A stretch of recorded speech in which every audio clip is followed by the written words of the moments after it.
Time for breakfast. Here's my nice, fresh, young horseradish root. I'm just going to fry them right up with eggs. And this is skillet. I'll add them to the mix. Now that might be a little thick here, so I'll scatter them out a little bit. I did this last year where I just threw out all my excess bills right on the ground and I covered them with compost. And they came up the next spring and I harvested them as young scallions. So, good enough. I'm taking up this compost that's at this edge here. And I'll just throw an inch or two over the top. I made biochar last night. It's in this can. And I also inserted 2 chicken leg bones in here. Let's see if I can find them. There's one piece of one. There's another. Right here.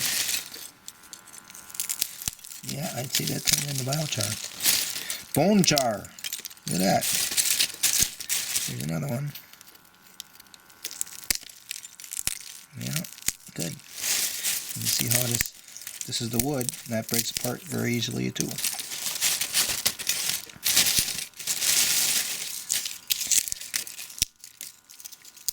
So the question is, was any of that calcium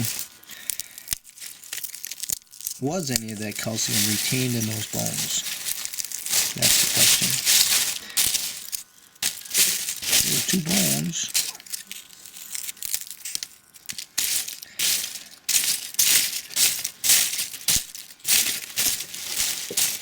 The deleterious material that's left over from piling firewood, which is mostly bark, slivers of wood, dust.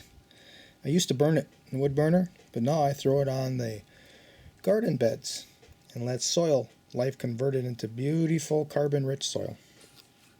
You can see the floor's all dried out already.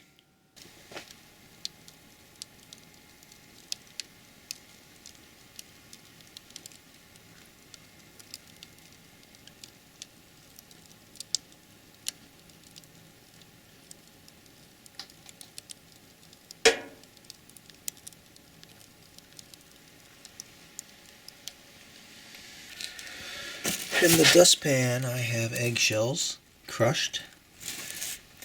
On the floor I have various deleterious materials from the wood that is stacked up here to put into the wood burner, and then I can stay warm in the winter here at camp. So I'm sweeping this material up. Basically it's bark, but there's various types of wood chips in here. I see I have a peanut shell in there too. And I'm sweeping that into the dustpan.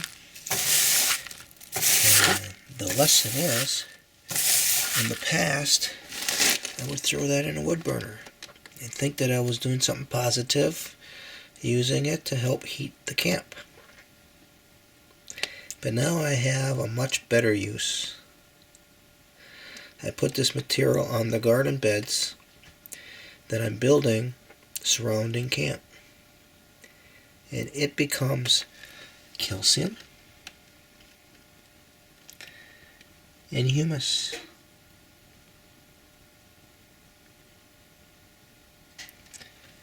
Therefore, growing me nutrient-dense food to eat right here at camp. Underneath the snow is a garden bed. This particular one I have planted in elephant garlic.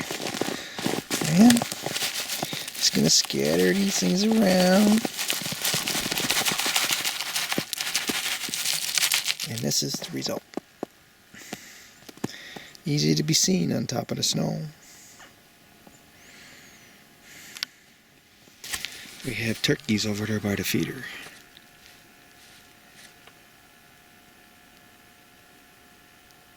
That's my baiting for today. It's just getting less and less because I'm running out. We can bait until the end of deer hunting season, which is this January 2nd this year.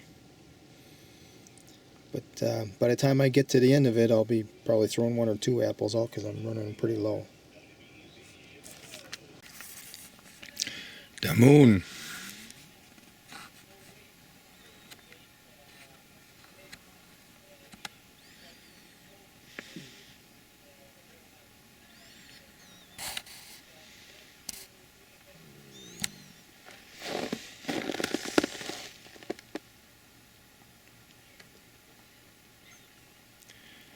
That is the snow glistening in the moonlight.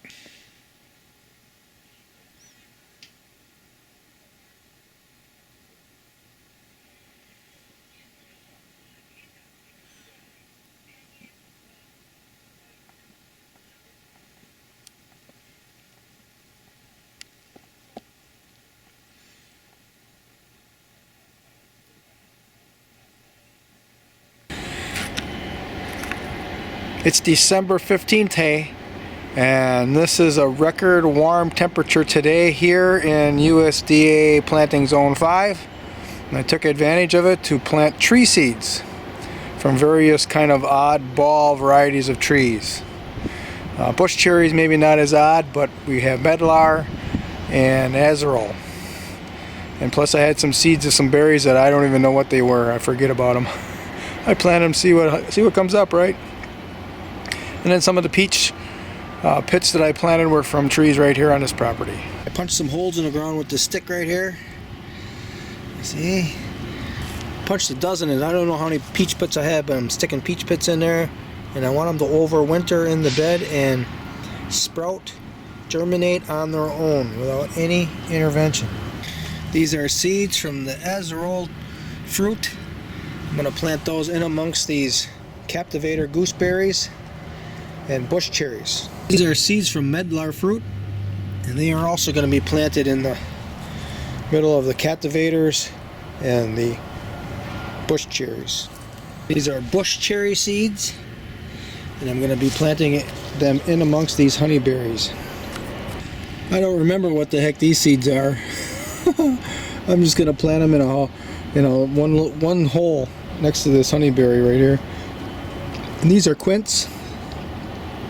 Quince I'm going to intersperse with the bush cherries that are planted in amongst this honeyberry plantation. December 15th, and I'm going to dig out this horseradish. And I'm going to eat it.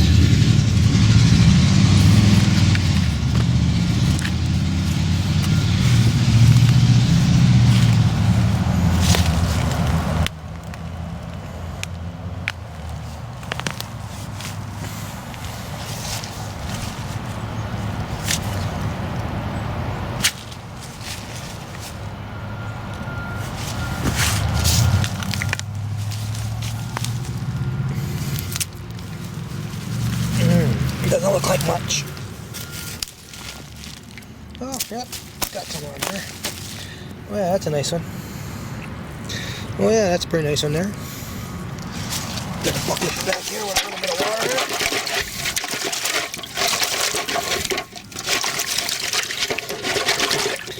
Wash it off in a little bit of rainwater here. Oh yeah, that's a dandy. Look at that. Let's see if I can find a couple more. These will resprout new shoots and grow again. Ooh.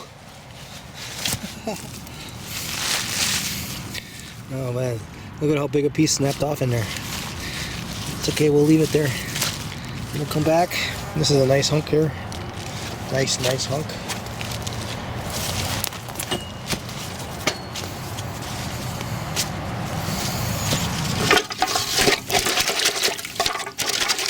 So if you fry this a little bit, the astringency goes away pretty much. If you want to keep it, then you grind it up and put vinegar with it. I never made much really good horseradish sauce. But I keep watching YouTube videos and I think I know, and then I don't know.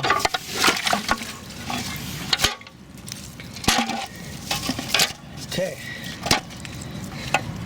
Bring it in now and clean it up, and it'll be added to eggs fried in the morning for the next probably 2 weeks. I don't do too much at once.